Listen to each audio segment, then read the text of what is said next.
welcome to News 6. Today the show is brought to you by the 6th grade at St. John Lutheran School in Napoleon. Our program features interesting learning experiences, and here's Gary to tell you about a special history lesson. Those interested in the age of our grandfathers can find out what it is really like at the Sauter Museum near Napoleon. The museum was started in 1971 by Mr. E.J. Sauter. Mr. Sauter explained to News 6 reporter Ken Sonnenberg that he had a specific reason for starting the museum. He said that many children came through his factories each year and saw only machines at work. I thought possibly we were giving our young people the wrong impression with our automatic machinery, and especially to the children.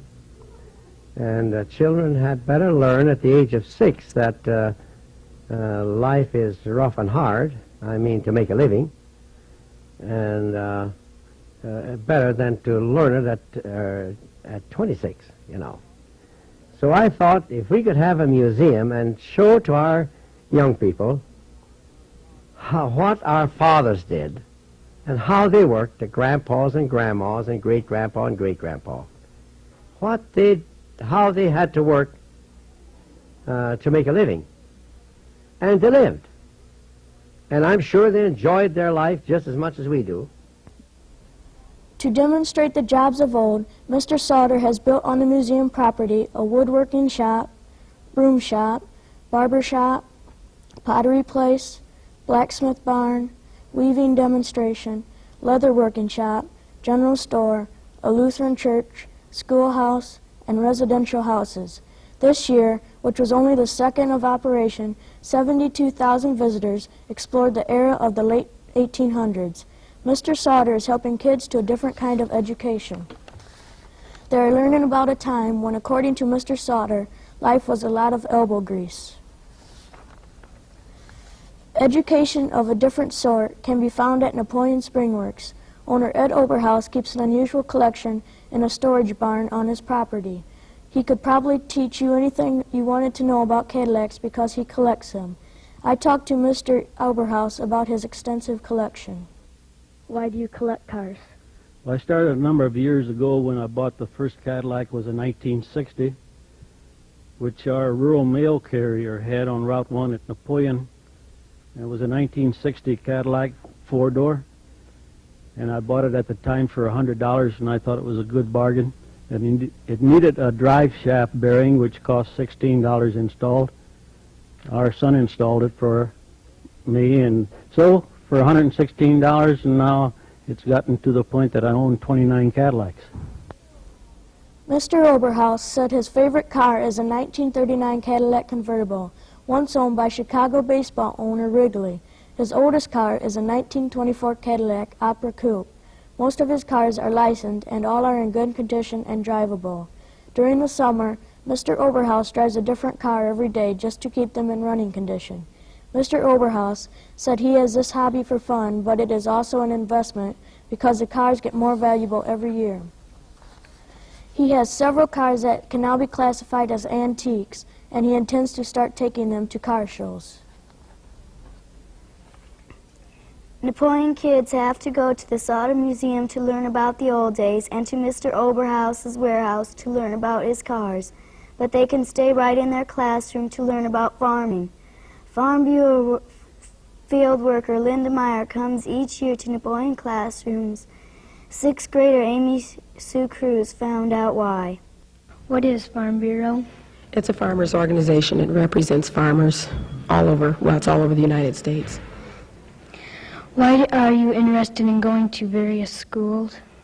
Well, this slide program is kind of to promote agriculture and show children primarily what goes into farming. So you kind of get some of the idea of what farmers have to do, what kind of weather they work in, and things like that.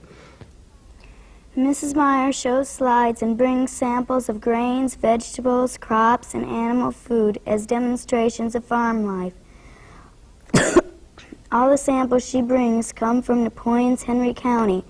Amy Sue had one final question for Mrs. Meyer. Do you like doing this?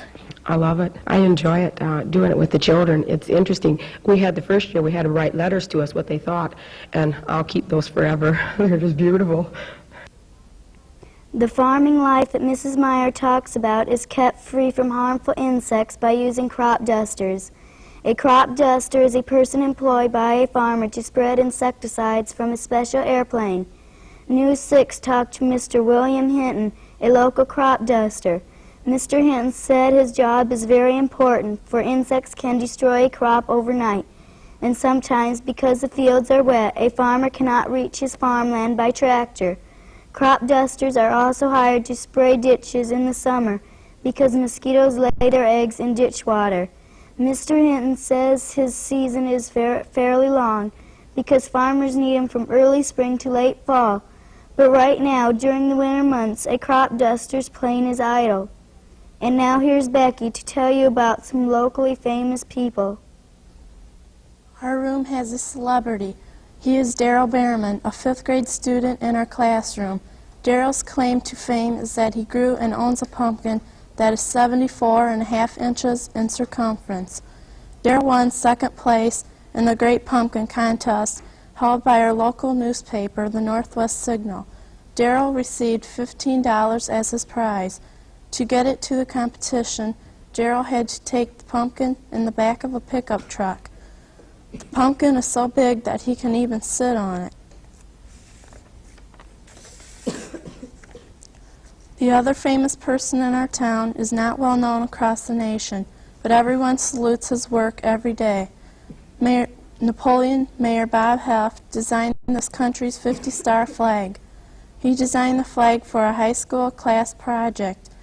109,000 other designs were submitted, but Mayor Heft won.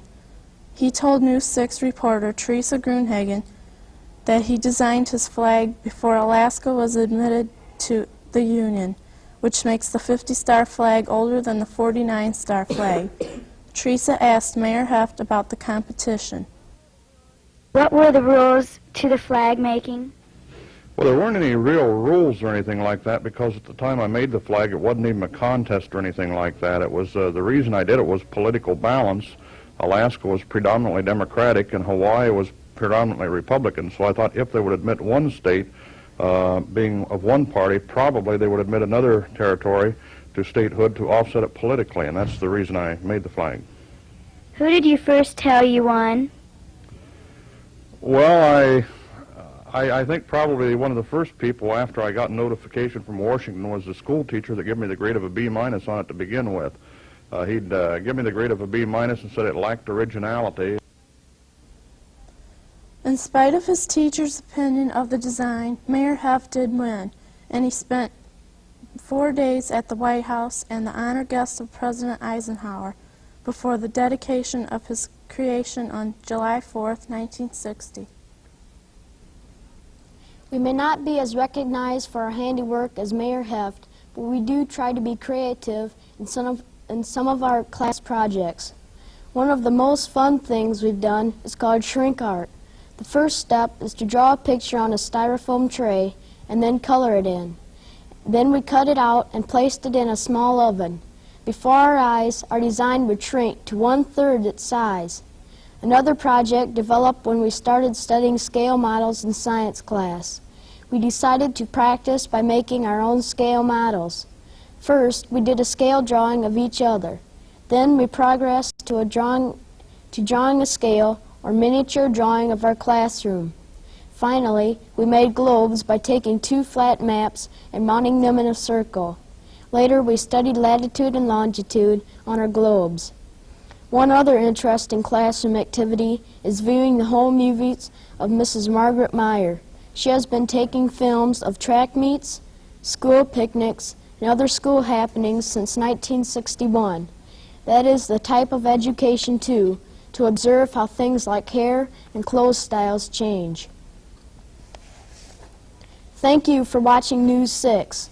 We hope you have enjoyed the program, which was presented by the 6th grade class of Mr. Donald Niebergall at St. John Lutheran School in Napoleon. Next week, News 6 will be produced by the 6th grade class at Lipsick School. Have a great week.